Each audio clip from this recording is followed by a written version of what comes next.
And welcome back to this channel. और आज हम करने जा रहे हैं कैपिटल स्ट्रक्चर। ठीक है, हमारा नया चैप्टर है capital structure. Cost of capital हम कर चुके हैं, राइट। और हमने ये भी कहा था कि कॉस्ट ऑफ कैपिटल से आपके 4 मार्क्स पक्के हैं। तो कैपिटल स्ट्रक्चर से आप हमें क्या देना चाह रहे हैं, पूछ रहे हो ना आप। कैपिटल स्ट्रक्चर से आपके 2 मार्क्स कहीं नहीं गए, ये आपके पक्के। और मैं बताती हूँ, आपको श्योरिटी देती हूँ कि अगर आप मेरे लेक्चर देखोगे तो 2 मार्क्स की गारंटी है, राइट। ये वाले कैपिटल स्ट्रक्चर अगर पूरे देख लिए तो आपके 20 मार्क्स। चलो, और टेंशन बिल्कुल भी नहीं लेनी, बिना टेंशन के आपको जेआरएफ क्लिक करना है। अगर आप पढ़ रहे हो तो आपका जेआरएफ पक्का है। टेंशन फ्री होकर आराम से स्टडी करो ना, जब बिल्कुल फोकस करके आप करो। क्योंकि 2 महीने के बाद जब आप नेट का एग्जाम देके वापस जब आपका रिजल्ट आएगा ना, उस दिन देखना आपको पता भी नहीं चलेगा कि आपने क्या क्या सेक्रीफाइस किया। बिल्कुल भूल जाओगे सब कुछ, ठीक है। अभी सेक्रीफाइस करके बस स्टडी पर फोकस करो। यस, चलो हम बात मोटिवेशनल की बाद में करते हैं। कैपिटल स्ट्रक्चर चैप्टर पढ़ते हैं। कैपिटल स्ट्रक्चर बेसिकली क्या कहता है, देखो पहले हम ना किसी भी टॉपिक को समझते हैं तो उसका बैकग्राउंड समझना बहुत जरूरी है। तो इसी तरीके से कैपिटल स्ट्रक्चर को बहुत अच्छे से क्लियर करेंगे। सबसे पहले मैं आपसे एक क्वेश्चन पूछती हूँ, that is value of the firm. ये जो वैल्यू ऑफ द फर्म होती है, ये किन 2 फैक्टर के ऊपर डिपेंड करती है। कैसे आप कह सकते हो कि किसी फर्म की वैल्यू बढ़ रही है या कम हो रही है। सुनना, देखो, एक होती है आपकी कॉस्ट, मीनिंग जो हमने अभी कॉस्ट ऑफ कैपिटल वाले चैप्टर में पढ़ा था कि डेट की अपनी कॉस्ट है, प्रेफरेंस शेयर्स की अपनी है, इक्विटी वालों की अपनी है, राइट। सो सेम वे में एक होती है आपकी कॉस्ट और दूसरी होती है आपकी अर्निंग्स। ठीक है, अर्निंग्स। अब value of the firm, her firm क्या चाहती है, कोई भी मतलब चाहे कंपनी लगा लो, फर्म लगा लो, कुछ भी लगा लो, क्या चाहती है कि उसके जो वैल्यू ऑफ द फर्म है वो एनहांस हो, राइट। अब वो कैसे एनहांस हो सकती है, या तो उसकी कॉस्ट बिल्कुल कम हो जाए या उसकी अर्निंग बढ़ जाए। अगर ये 2 सिचुएशन आ जाती है तो हम कह सकते हैं कि आपकी वैल्यू ऑफ द फर्म बढ़ जाएगी। तो इतना तो हमें क्लियर हो गया कि हर एक फर्म ये चाहती है कि उसकी वैल्यू ऑफ द फर्म बढ़े, और वो 2 फैक्टर की वजह से बढ़ सकते हैं, या तो उसकी कॉस्ट कम हो जाए या उसकी अर्निंग्स बढ़ जाए। समझ में आई बात। अब यहाँ पर जो कैपिटल स्ट्रक्चर है उसका मीनिंग क्या है, देखो कैपिटल स्ट्रक्चर, एक बात समझना, कैपिटल स्ट्रक्चर को एक बास्केट की तरह समझना कि कैपिटल स्ट्रक्चर एक बास्केट है और इस बास्केट को आपको फिल करना है। तो आप इसके अंदर डेट और इक्विटी 2 का मिक्सचर डाल सकते हो। इससे ज्यादा तो आप डाल नहीं सकते। यहाँ पर कोई और सोर्स से फंड से, कोई और सोर्स से पैसा रेज करके तो आप डाल नहीं सकते। डालोगे तो आप या तो डेट से डालोगे या फिर इक्विटी से डालोगे। कहने का मीनिंग ये है कि कैपिटल स्ट्रक्चर आपका क्या है। कैपिटल स्ट्रक्चर एक बास्केट की तरह है, उसमें आपको क्या करना है, फंड्स डालने हैं। कैसे, रेज करके।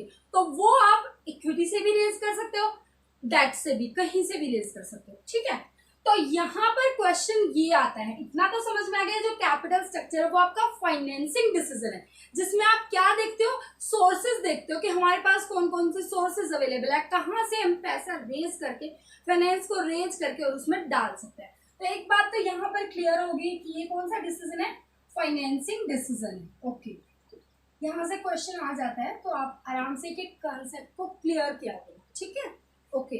अब हमने बात करी कि कैपिटल स्ट्रक्चर के अंदर आप डेट या इक्विटी से पैसा रेज करोगे और इसके अंदर डालोगे। कैपिटल स्ट्रक्चर बताता है हाउ मच, कितना डालोगी और कहाँ से, कैसे, मतलब ये आपका कैपिटल स्ट्रक्चर हो गया।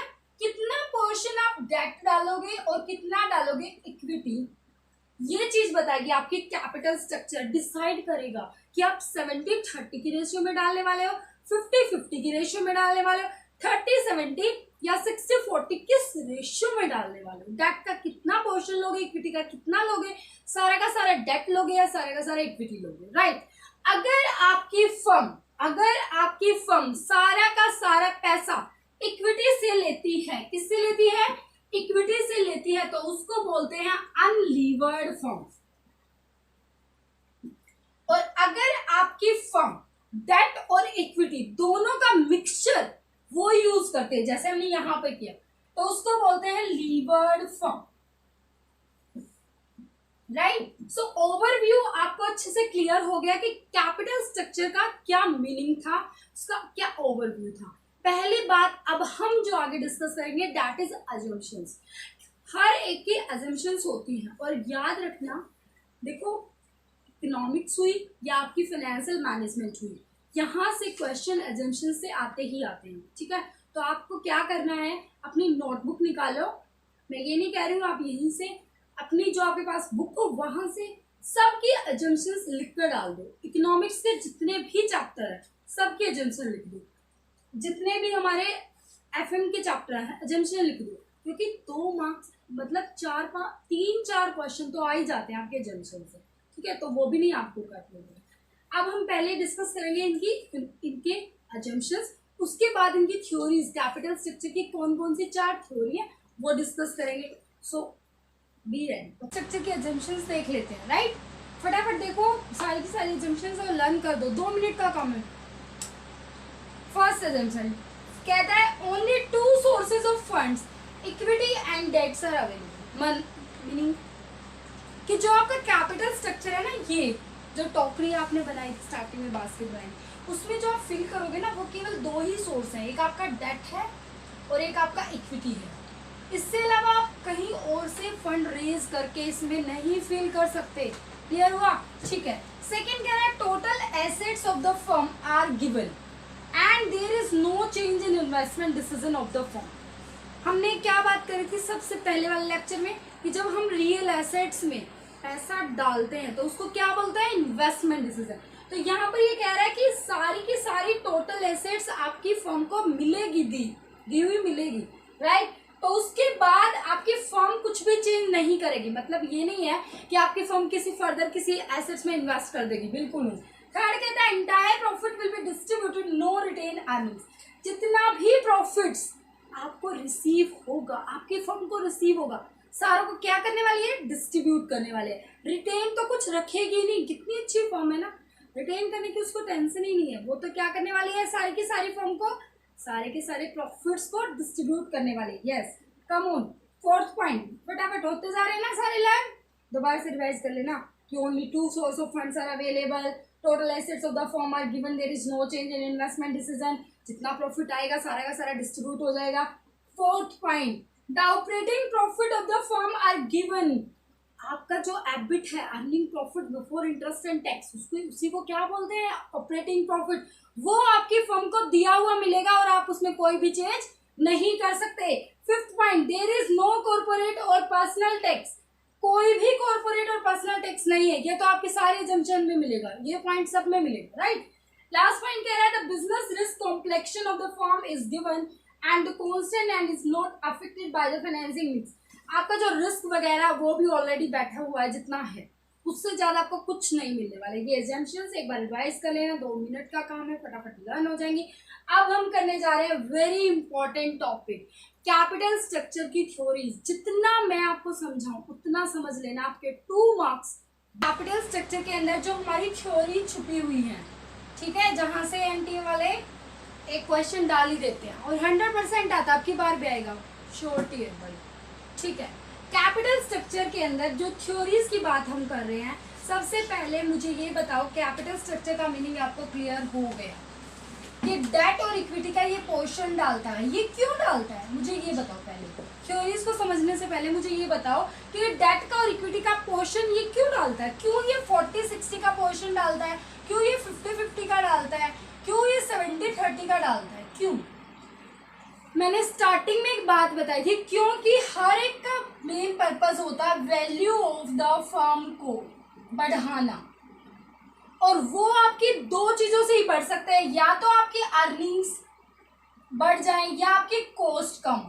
तो यहाँ पर जब हम डिसीजन लेते हैं फाइनेंसिंग डिसीजन कि कौन से सोर्स से पैसा लगाएं अपने कैपिटल स्ट्रक्चर में, तो वहां पर जो हमारा डिसीजन होता है वो माइंड में एक ही बात सोच रहा होता है कि इस सोर्स से हमारी अर्निंग्स क्या रहने वाली हैं, मतलब जब इन्वेस्ट करेंगे, और इस सोर्स से जब हम पैसा उठा रहे हैं तो वो कॉस्ट क्या रहने वाली है, ठीक है। ये बात कहता है कैपिटल स्ट्रक्चर। तो कैपिटल स्ट्रक्चर के अंदर जितनी भी थ्योरीज हैं उनमें से कुछ तो बोलते हैं कि कैपिटल स्ट्रक्चर जो है वो रेलिवेंट है, और कुछ बोलते हैं इररिलेवेंट, और कुछ आपका मिक्सचर है। तो सबसे पहले हम बात करेंगे कि रेलिवेंट और इररिलेवेंट कौन सी है, क्योंकि ये यहां से भी क्वेश्चन आ सकता है। ये कह रहा है कि अगर आप रेलिवेंट की बात करो तो आपकी एक अप्रोच है, that is net income approach. Net income approach जो कि डेविड डुरान ने दी थी, ये कहता है कि कैपिटल स्ट्रक्चर जो डिसीजन लेता है, जो डिवाइड करता है कि इतना पोर्शन मैं डेट से लूंगा, इतना इक्विटी से लूंगा, ये रेलिवेंट है। ठीक है, डिस्कस करेंगे अच्छे से। पहले आप ये देख लो कि रेलिवेंट और इररिलेवेंट कौन कौन सी है। इररिलेवेंट बोलता है, एक तो बोलता है आपका net operating income approach, net operating income approach. एक तो ये बोलता है कि आपका कैपिटल स्ट्रक्चर का डिसीजन जो है वो इररिलेवेंट है। सेकंड आपका बोलता है एमएम अप्रोच, जो कि Modigliani and Miller approach, right. और एक जो थ्योरी है दैट इज ट्रेडिशनल। एक एक को डिस्कस करेंगे। Net income approach David Durand ने ही दी थी, और जो एमएम अप्रोच थी वो तो मोदी गिलानी एंड मिलर ने दी थी, और ट्रेडिशनल अप्रोच आपकी जारा सोलोमन ने दी थी। ठीक है, यहाँ पर अभी नॉर्मली आपको समझ में आ गया कि कैपिटल स्ट्रक्चर के अंदर 4 थ्योरीज हैं, चारों को हम अच्छे से डिस्कस करेंगे। अगर आपको उनके डायग्राम समझ में आ गया तो इनफ है, उससे ज्यादा करने की जरूरत ही नहीं, राइट। रेलिवेंट हमारा नेट इनकम अप्रोच है। इररिलेवेंट की बात करें तो net operating income approach, Modigliani and Miller approach, और हमारी एक है हमारी ट्रेडिशनल अप्रोच जो कि दोनों का मिक्सचर करके चलती है, नेट इनकम और नेट ऑपरेटिंग इनकम। एक एक को डिस्कस करेंगे। सबसे पहले बात करेंगे नेट इनकम अप्रोच। ये सबसे पहली थ्योरी है हमारी नेट इनकम अप्रोच। कौन सी है? Net income approach.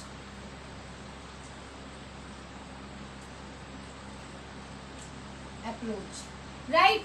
Net income approach को एनआई अप्रोच भी बोलते हैं। पहली बात तो ये कि ये कौन सी है? रेलिवेंट है।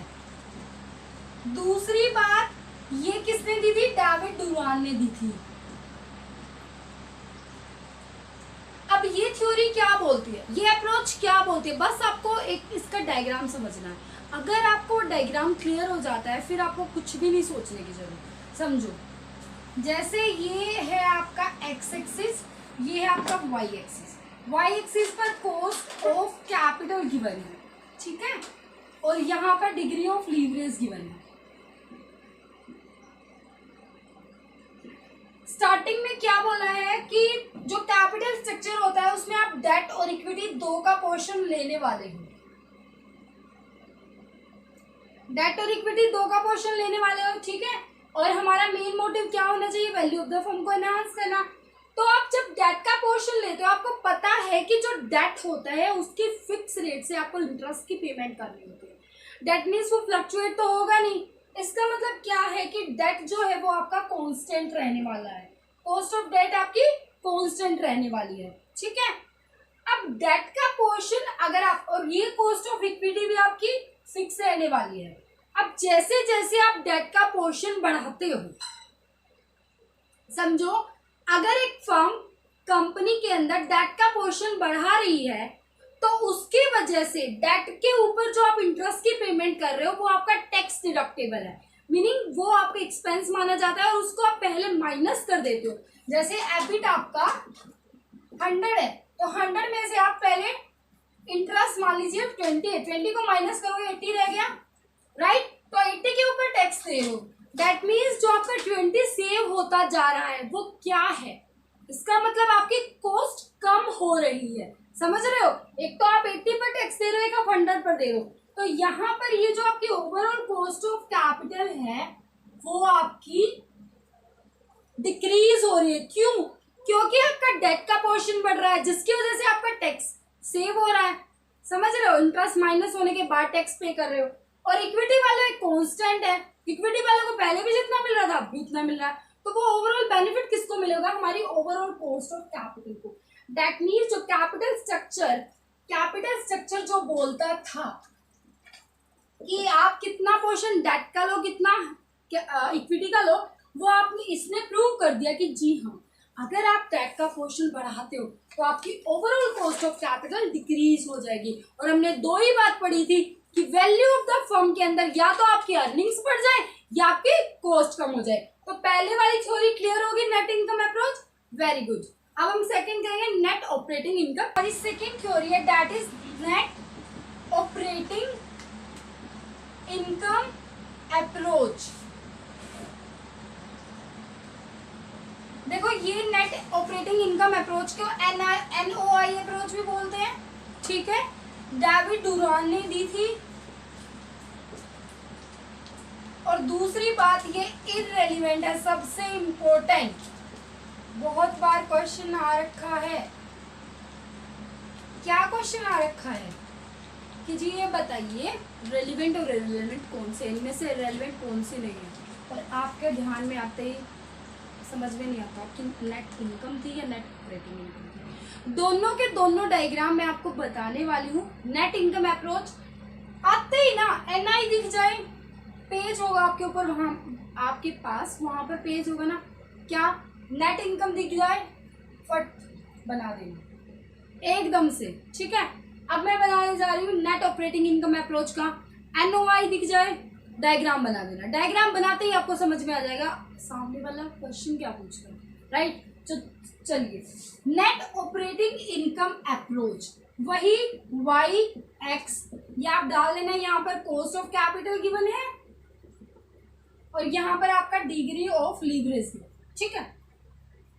आपको पता है कि जो डेट की है कॉस्ट वो हमारी क्या होती है, फिक्स्ड होती है, इसीलिए हम क्या रखने वाले हैं, कॉस्ट ऑफ डेट को कांस्टेंट रखने वाले हैं, ठीक है।